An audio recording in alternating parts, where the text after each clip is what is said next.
না, আমি বিশ্বাস করি না। চাচা হিনা কোথায়? হিনার বিয়ে হয়ে গেছে? না, আমি বিশ্বাস করি না। আজকে আমরা বাংলা চলচ্চিত্রের ইতিহাসে এত বছর পরে এসে বাপ্পারাজের যে ভাইরাল সংলাপ হিনা কোথায় এবং কে এই হিনা, এবং এই হিনার সঙ্গে বাপ্পারাজের টোটাল ফিল্মগ্রাফ নিয়ে আজকের ফিল্ম স্পেয়ার স্পেশাল আয়োজন। হ্যাঁ, আজকে আমরা কথা বলবো বাপ্পারাজ এবং শাবনাজ একসঙ্গে এক্স্যাক্টলি কতগুলো সিনেমাতে অ্যাক্টিং করেছে, সেসব টোটাল সিনেমার রিলিজ ডেট, নির্মাতার নাম, টোটাল কাস্টিং এবং বক্স অফিস ভার্ডিক্ট প্রত্যেকটা সিনেমার আপনারা এই ভিডিওর মধ্য দিয়ে জানতে পারবেন। ভিডিওটি অত্যন্ত স্পেশাল হতে যাচ্ছে। ভিডিওটি স্টার্ট করার আগে আপনাদের কাছে ছোট্ট একটা অনুরোধ, আপনারা যদি ফিল্ম স্পাই চ্যানেলটিতে নতুন হয়ে থাকেন তো ডেফিনেটলি সাবস্ক্রাইব করবেন, বেল আইকনে ক্লিক করবেন, লাইক করবেন, শেয়ার করবেন এন্ড কমেন্টস করে জানিয়ে দেবেন আপনাদের মূল্যবান মতামত। দেখা হচ্ছে নেক্সট কোনো ভিডিওতে। সে অবধি সবাই ফিল্ম স্পাইয়ের সঙ্গেই থাকবেন।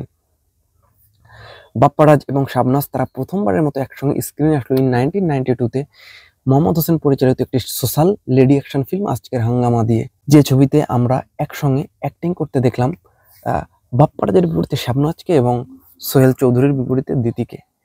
এবং দুর্দান্ত লেডি অ্যাকশন সিনেমা পরপর এমনভাবে পোর্ট্রে করা হলো, অডিয়েন্স রীতিমতো থো মেরে যেত যে গেল একটা মার কাট অ্যাকশন ধর্মী সিনেমা। একটা maximum portion of person group তারা মনে করে যে এই সিনেমাটা কিন্তু ওই ইয়ারের highest crossing of the year ছিল, মানে বিনান বাচ্চার থেকেও কিন্তু বেশি বিজনেস এটা দিয়েছিল। এটা বিশাল বড় উপরে ব্লকবাস্টার ছিল শাবনাজ এবং বাপ্পারাজের প্রথম সিনেমাটা।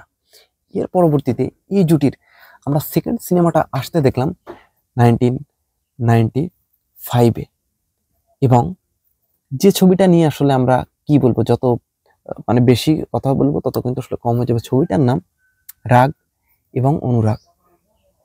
তো রাগ অনুরাগ নাম শুনে আপনারা বুঝতে পারছেন, যেখানে কিন্তু দ্বৈত চরিত্রে অ্যাক্টিং করেছিল শাবনাজ, এবং শাবনাজরা এক বোন একটু রাগী হবে আর এক বোন একটু নম্র টাইপের হবে। তো দ্বৈত চরিত্রে তাদের এক হিরো ছিল বাপ্পারাজ এবং আরেকজন হিরো ছিল কিন্তু শাহিন আলম, এবং এখানে আলমগীর শাবানা গুরুত্বপূর্ণ ক্যারেক্টারে অ্যাক্টিং করেছিল। এখন হুমায়ুন ফরিদি ছিল একটা মার কাট একটা অ্যাকশন ধর্মী একটা দুর্দান্ত একটা সিনেমা কিন্তু ছিল রাগ অনুরাগ। সিনেমার গানগুলো অসাধারণ ছিল এবং রাগ অনুরাগ কিন্তু বক্স অফিসে হিট ছিল।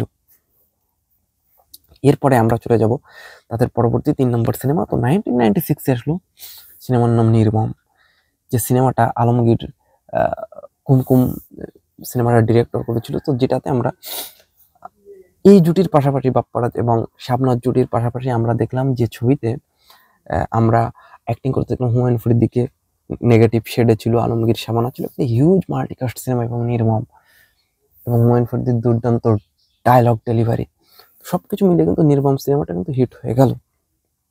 এরপরে আমরা এই জুটির পরবর্তী সিনেমা মানে ইলিয়াস কাঞ্চন এবং শাবনাজ জুটির আমরা চতুর্থ তাদের যে সিনেমাটা আসতে দেখলাম 1996-এ। এটা একটা ইতিহাস সৃষ্টিকারী সিনেমা, এবং আজকে যে সব জায়গায় সোশ্যাল মিডিয়ায় যে সিনেমাটা নিয়ে কথা হচ্ছে চাচা হিনা কোথায়, আমি বিশ্বাস করি না। হ্যাঁ, সিনেমার নাম প্রেমের সমাধি।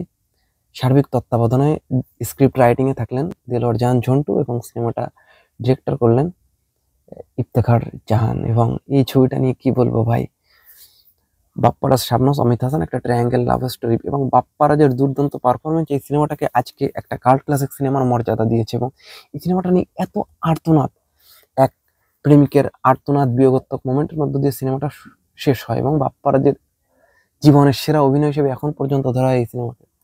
না, আমি বিশ্বাস করি না। চাচা হিনা কোথায় ভাই। এবং এই ছবির প্রত্যেকটা গান প্রেমের সমাধি ভেঙে পাখি যায় উড়ে যায়, এবং সেই দৃশ্যে বাপ্পারাজের যে বিয়োগাত্মক মোমেন্ট, সেটা রীতিমতো কেউ মেনে নিতে পারেনি যে বাপ্পারাজের সমাধির সামনে এসে কাটছে তার পুরো পরিবার।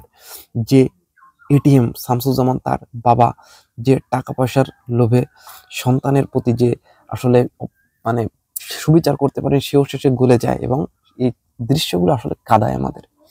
দুর্দান্ত ছবিটা কিন্তু বক্স অফিসে রীতিমতো সুপার ডুপার হিট অ্যান্ড ব্লকবাস্টারও কিন্তু তারা এই ছবিটাকে ব্লকবাস্টার এই ছবিটা। এরপরে 1997-এ এই জুটির পরবর্তী সিনেমা আসলে রায়ান মুজিব পরিচালিত সিনেমা চিরশত্রু, যেটাতে জসিম শাবানা জুটির পাশাপাশি আমরা এই জুটিকে পালাম, এবং এটাও কিন্তু বক্স অফিসে হিট হয়ে গেল। এর পরবর্তীতে এই জুটির আমরা পরবর্তী সিনেমা আসতে দেখলাম প্রতিশ্রুতি, নূর মোহাম্মদ মনি পরিচালিত 1998-তে। এখানে আরো অ্যাক্টিং করেছিল এটিএম শামসুজ্জামান, ডলি জহুর সহ আরো অনেকে এই ছবিতে। তো প্রতিশ্রুতি এটা বক্স অফিসে ফ্লপ যায়, এবং এই জুটির পরবর্তী সিনেমা সর্বশেষ সিনেমা আসলো 1999-তে মনোহর পরিচালিত একটি সংসারের গল্প। এখানে আরো শাবানা, আলমগীর তো তারা অ্যাক্টিং করেছিল পাশাপাশি। আমরা তো এই পেয়ারকে দেখলাম। তো এই ছবিটা বক্স অফিসে কিন্তু আসলে তদ্রূপ ভাবে ক্লিক করে না, ছবিটা বক্স অফিসে চলে না, অচল সিনেমা ছিল।